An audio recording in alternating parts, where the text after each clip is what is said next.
Salut, aujourd'hui je voudrais te parler de la création de sites internet, le B.A.B.A, pour que tu voies d'une manière globale comment ça fonctionne, la création par soi-même d'un site internet. Donc souvent tu vas avoir des tutos qui vont durer des heures, voilà, des vidéos qui durent des heures, etc., où les mecs t'expliquent avec des noms compliqués, des trucs et tout. Moi je voudrais te synthétiser ça et surtout te globaliser ça pour que tu voies dans le global comment ça fonctionne avant que tu sois complètement perdu dans toutes les informations. Et ensuite, je te donnerai mon avis sur qu'est-ce qui pour moi est le plus intelligent, le plus facile à faire, pas le plus facile, mais qu'est-ce qui est le mieux à faire dans la création de sites internet. Donc là, je te parle dans mon contexte, c'est-à-dire que je vends des produits artisanaux. Moi, c'est des instruments de musique que je vends. Donc je vais t'expliquer un petit peu, selon moi, comment ça fonctionne la création de sites internet en 3 points. Le premier point, et je vais faire une petite métaphore, du marché. Le marché, tu sais, que tu connais de ta ville avec le saucisson, avec, je sais pas moi, les bijoux, les trucs et tout, le marché du samedi ou du dimanche matin. Alors c'est parti. Première chose très importante, ne cherche pas la gratuité parce qu'elle n'existe pas. Tout le monde va te dire, ah oui, non, mais ça c'est gratuit, avec ça c'est gratuit, avec ça c'est gratuit. Non, écoute, créer un site gratuitement, c'est pas possible. À un moment donné, tu vas devoir payer, tu vas devoir raquer. C'est exactement comme si tu disais, je vais faire le marché de ma ville gratuit. Alors oui, peut-être qu'au début, il y a entre deux stands, tu vas avoir peut-être 1 m² pour pouvoir t'y caser une première fois. Mais ensuite, on va te dire, écoute mon gars, là c'est bien, mais maintenant, la prochaine fois, si tu veux revenir, il va falloir que tu payes. Dans tous les cas, tu vas devoir passer à la caisse. Rien n'est gratuit à vitam aeternam pour les sites internet. Donc, je divise ça en 3 parties. La première partie, pour ton site internet, c'est ton nom, ce qu'on appelle ton nom de domaine. En gros, c'est le nom de ta boutique. Donc, comment tu t'appelles? Ce qu'il y a écrit dans la barre en haut, par exemple, Google, son nom de domaine, c'est Google. Amazon, c'est Amazon. Nike, c'est Nike. Tu as bien compris. Première étape, ton nom de domaine. Le nom de ta boutique.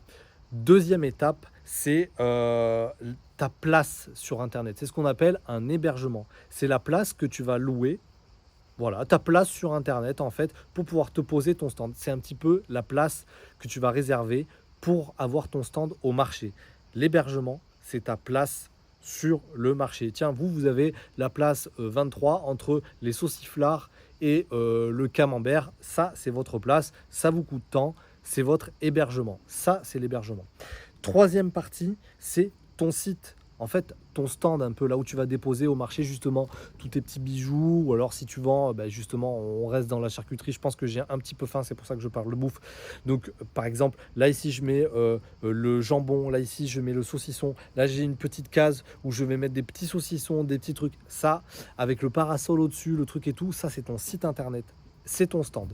Donc, 3 parties. Ton nom, comment tu t'appelles. 2, ta place que tu as louée, là comme ça, ton hébergement, la place que tu as louée entre voilà, ton hébergement.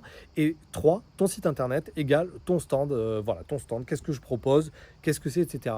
C'est juste ça, un site internet. La création d'un site internet, ça va être de trouver ton nom, de trouver ta place, de louer ta place et de créer ton stand.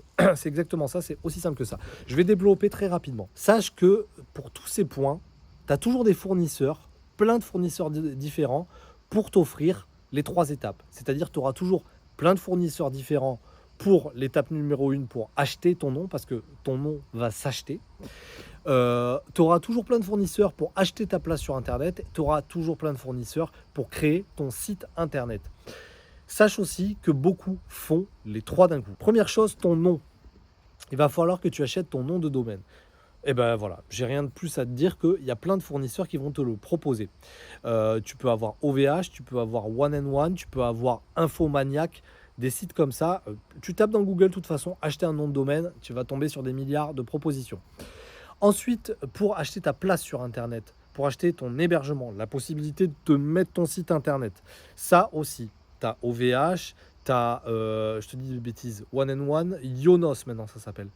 Donc moi je privilégie plutôt One and One, donc Yonos ou OVH. Mais tu as des tonnes de fournisseurs pour justement louer ta place sur Internet. Et en troisième possibilité, tu as, du coup, c'est là que c'est un peu plus compliqué, la création de ton site Internet.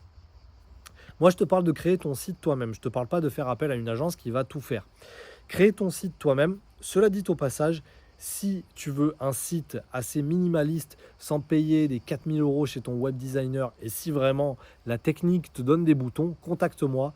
J'ai déjà fait plusieurs sites internet, j'ai des boutiques en ligne qui fonctionnent, donc je sais comment ça marche et je peux te proposer des sites internet vraiment beaucoup moins chers, mais spécialement pour le e-commerce et la vente de produits artisanaux avec tout de suite des cadres, tout un truc. Voilà, c'est un truc que je peux proposer. Ce que je voulais te dire, c'est que ton site internet va être construit par ce qui s'appelle un CMS. C'est un constructeur de site. Là, tu en as des gratuits, là, tu en as des payants, tu as un peu de tout.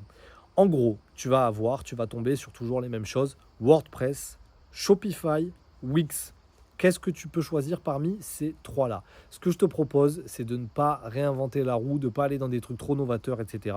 Va sur WordPress qui fonctionne avec WooCommerce, c'est-à-dire que tu as WordPress avec une extension WooCommerce pour avoir une boutique e-commerce. Moi, c'est vraiment ce que je privilégie.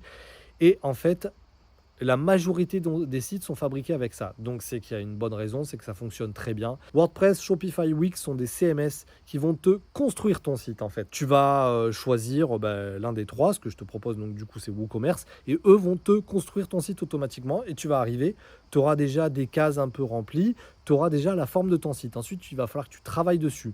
Je dirais que le travail, il est fait à 10% là-dessus. Donc, le CMS, c'est lui qui va te fabriquer ton stand, qui va fabriquer le toit de ton stand, qui va te fabriquer les petites cases dans lesquelles tu vas mettre tes produits, etc. C'est ça ton CMS. C'est lui qui fabrique ton site internet. Alors, juste au passage, moi, je vis de ma passion depuis maintenant 7 ans, dont c'est mon activité artisanale, la création d'instruments de musique.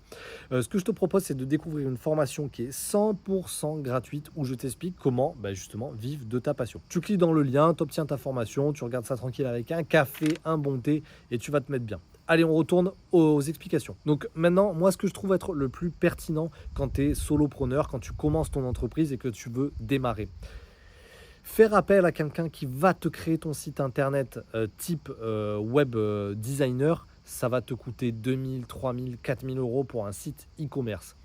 Ça, c'est très cher. Deuxième possibilité, il y a moi qui peux te proposer un site internet un peu plus minimaliste, mais largement utilisable pour la vente. Ce sera beaucoup moins cher, c'est pas mal aussi. Vraiment, ce que je pense vraiment, c'est qu'il faut que tu t'y mettes toi-même. Parce qu'à un moment donné, je sais pas, c'est comme la voiture. S'il y a toujours quelqu'un qui te conduit quelque part, à un moment donné, si ce quelqu'un disparaît et qu'il n'a plus de voiture, je sais pas quoi, tu n'arrives plus à aller nulle part. Selon moi, tu dois apprendre à créer ton site et tu dois apprendre à utiliser ton site internet. La meilleure solution, selon moi, c'est de passer par justement Yonos. Alors, j'ai pas de partenariat, de sponsor, de je sais pas quoi. Je te dis juste ce qui me paraît être le mieux, c'est de passer par Yonos ou OVH, d'acheter chez eux le nom de domaine, d'acheter chez eux l'hébergement et de faire créer ton site via WordPress ou WooCommerce. Pour moi, c'est la meilleure des choses. Et ensuite, de t'y mettre toi-même et de savoir comment on fait après pour mettre en page ton site internet, pour mettre des produits dessus. Donc, si tu dois retenir une chose de la création de site internet, c'est ces 3 étapes. Ton nom, il va falloir que tu le payes. Ta place sur internet pour pouvoir vendre, il va falloir que tu la payes. Et en 3, ton site internet, il va falloir que tu le crées ou que tu le fasses créer.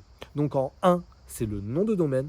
En 2, ça s'appelle l'hébergement. En 3, ça s'appelle la création de site internet via des CMS. Voilà, c'est le B à bas. Maintenant, tu peux creuser sur d'autres vidéos YouTube quel hébergeur choisir, quel fournisseur de nom de domaine, quel CMS choisir, mais au moins, tu sais à quoi ça correspond. Allez, à plus, ciao, ciao.